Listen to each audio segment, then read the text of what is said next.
Jamie Lee Curtis, a Hollywood icon with a career spanning over 4 decades, has never shied away from embracing challenging roles or speaking candidly about her experiences in the industry. At 66, she proudly refers to herself as the OG Nepo baby, acknowledging the advantages she gained from being the daughter of legendary actors Janet Leigh and Tony Curtis.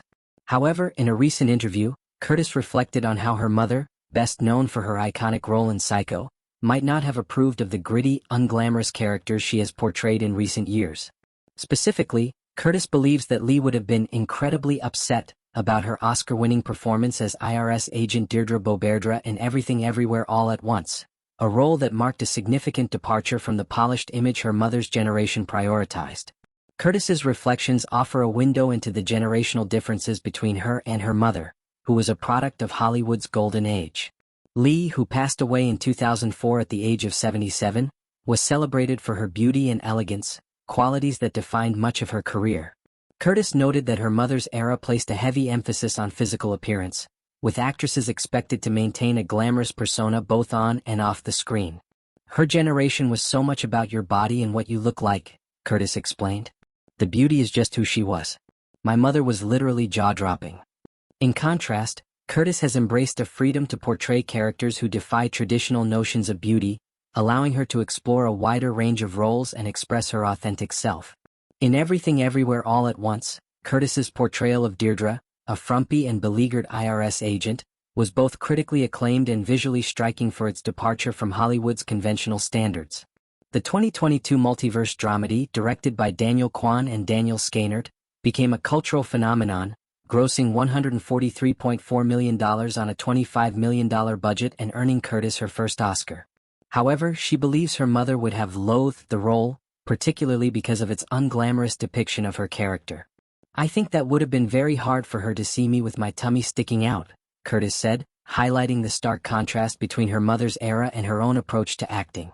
Curtis's reflections extend to her role in The Last Showgirl, a 2024 drama in which she plays Annette, a hard-living cocktail waitress living out of her car. The film, directed by Gia Coppola and starring Pamela Anderson, earned $7.1 million on a $2 million budget and further showcased Curtis's willingness to embrace complex, unpolished characters. She noted that seeing her in such a role at 66 would have been particularly upsetting for Leigh, who was conditioned to prioritize beauty and poise. I know her very well, Curtis said.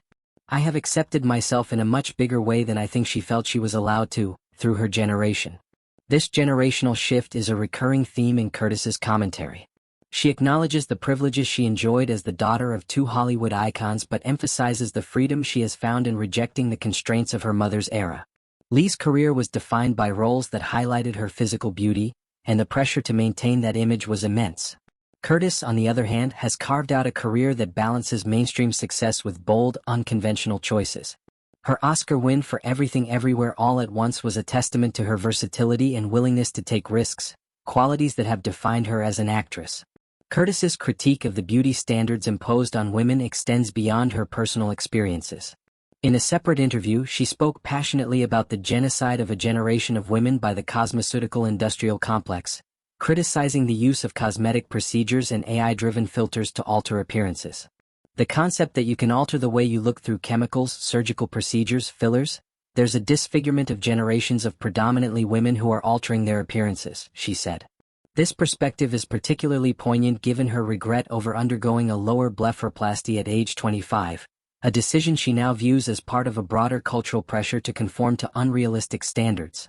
Despite her strong opinions, Curtis is careful not to impose her views on others, including her Freakier Friday co-star Lindsay Lohan, whose appearance has changed noticeably in recent years.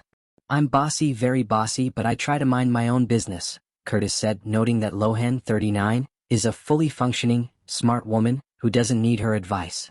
The 2 actresses who first worked together on the 2003 remake of Freaky Friday, reunited for the sequel Freakier Friday, set to hit theaters on August 8, 2025. Their collaboration, which spans over 2 decades, is a testament to their enduring professional relationship and mutual respect. Curtis's upcoming projects, including a reboot of Murder, She Wrote and roles in Ella McRae and Scarpetta, reflect her continued relevance in the industry. Her ability to balance mainstream and independent projects while speaking out on issues like beauty standards and generational differences makes her a compelling figure in Hollywood. Her reflections on her mother's disapproval of her roles offer a poignant commentary on the evolution of women's roles in the industry, highlighting the progress made and the challenges that remain.